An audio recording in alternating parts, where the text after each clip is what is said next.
چین سے جنگ کا مشورہ ملک کو ترقی سے پیچھے ڈھکیلنے کے مترادف ہوگا۔ 1962 میں چین نے 40,000 مربع کلومیٹر سے زائد رقبے پر قبضہ کیا تھا، تو اس وقت کی حکومتوں نے چین سے جنگ کیوں نہیں کی، اور اب جنگ کی بات کیوں کی جا رہی ہے؟ چین آج بلا مبالغہ سپر پاور کے پائیدان پر قدم رکھ چکا ہے۔ اس کی سائنس اور ٹیکنالوجی، IT اور آرٹیفیشل انٹیلیجنس میں ترقی قابل رشک ہے۔ یہ اس کی ترقی کا راز ہے۔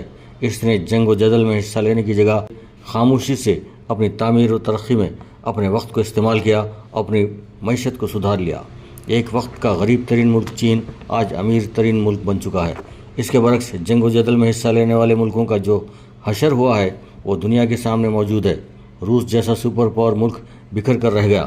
اس سے امریکہ نے سبق حاصل نہیں کیا، بلکہ بذام خود سپر پاور دنیا کے 40 تا 45 ملکوں کو لے کر افغانستان پر چڑھائی کر دی۔ طویل جنگ کے بعد اسے اور اس کے حواریوں کو وہاں سے نکلنا پڑا۔ اگر امریکہ اکیلا جنگ کرتا تو اس کا حشر بھی روس جیسا ہوتا، لیکن اس نے کمال ہوشیاری سے اپنے اوپر آنے والی تباہی میں دنیا کے 40 تا 45 ملکوں کو حصہ دار بنا لیا۔ نتیجے میں امریکہ کے حصے میں تباہی بہت کم آئی۔ اس کے باوجود اسے اپنے سپر پاور کے رتبے کا دفاع کرنا مشکل ترین نظر آنے لگا ہے، جبکہ چین سپر پاور بننے کی راہ پر گامزن ہے۔ امریکی معیشت کو تباہی سے بچانے میں اربوں کے پیٹرو ڈالر کا بڑا اہم کردار ہے۔ اگر ہم جنگ کریں تو ہمارے ساتھ کتنے ممالک کندھے سے کندھا ملا کر کھڑے ہوں گے، اور معیشت کو سہارا دینے کے لیے کون سے پیٹرول پیدا کرنے والے ممالک ساتھ دیں گے؟ جو کچھ بھی کرنا ہوگا اپنے دم خم پر کرنا ہوگا۔ چین نے خود کو جنگ و جدل سے دور رکھ کر تجارت میں اتنی ترقی کر لی کہ دنیا کا کوئی ملک آج اس کی برابری نہیں کر سکتا۔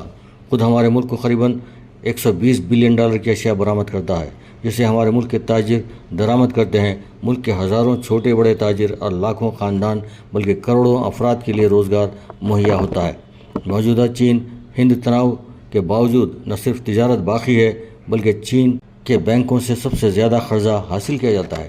یہ اور بات ہے کہ امریکہ کو خوش کرنے کے لیے کہنا پڑتا ہے کہ ہم نے چین پر پابندی لگا دی ہے اور ہم نے چین کے مقابل فوجوں کو تیار کر رکھا ہے۔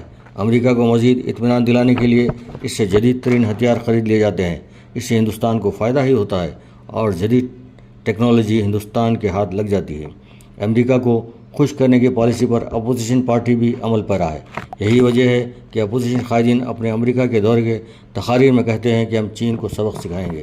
حقیقت تو یہ ہے کہ اگر یہ سبق سکھانے والے ہوتے تو 1962 تا 2014 طویل حکمرانی کے دوران سبق سکھاتے، لیکن اس طویل حکمرانی کے دوران اپنی زبان کو بند رکھا۔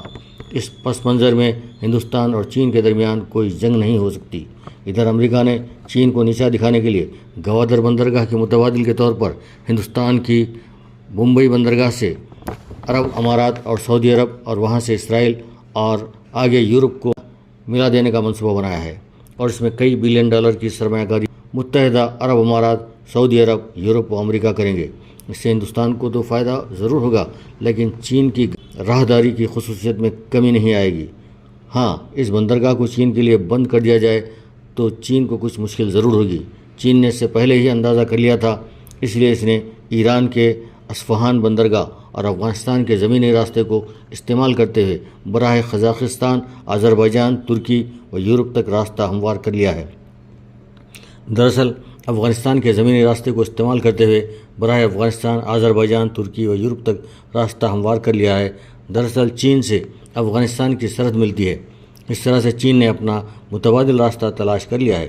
چین کے اس راستے کی تبدیلی کے سبب پاکستان کو نقصان ہوگا اور افغانستان، چین اور ایران بہت فائدے میں رہیں گے۔